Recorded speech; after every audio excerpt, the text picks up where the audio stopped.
Last week saw yet another beheading, this time of journalist Steven Sotloff. Yesterday, Sunday, President Obama, on Meet the Press, declared openly that the United States will return to an intensified and more aggressive position militarily in the Middle East. This coming Wednesday, he will speak to the nation about that policy. What does it mean? What should we be doing? How should this war, which in my view never really ended, be prosecuted?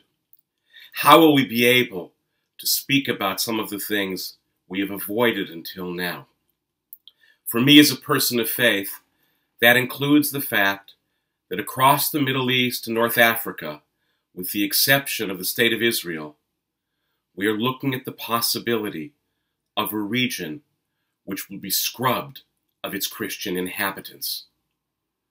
The fact is, in Iraq over the past years, as many as 1 million Christians have fled. This weekend, churches were destroyed and threats were made against any remaining Christians in Libya. Now, it's true that the Middle East and North Africa have largely been scrubbed of Jews decades ago, in the 1940s and 50s.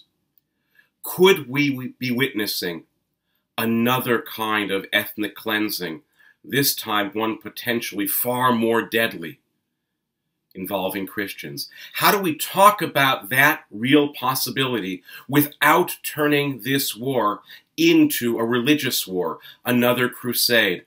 As a person of faith, and for all people of faith, be they Muslim, Christian, Jewish, or otherwise, this has to be a real question.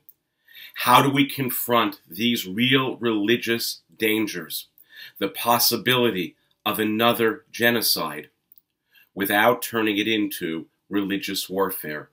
Right now, the people who want to avoid religious warfare often ignore these questions. And the people who are often first to raise these questions do so, ever ready to hint at the idea that another crusade would be a good idea. Neither of those are going to serve us well. And these questions, whether the president addresses them Wednesday night or not, should be a part of the conversations that all people of faith are having about how best to proceed in the Middle East. How do we honestly confront the real religion-based threats without returning to ancient centuries in which religious warfare was seen as the way to go, when clearly evidence from them and evidence from right now should make it clear to all people of faith and people of no faith at all that religious warfare is never the way to go.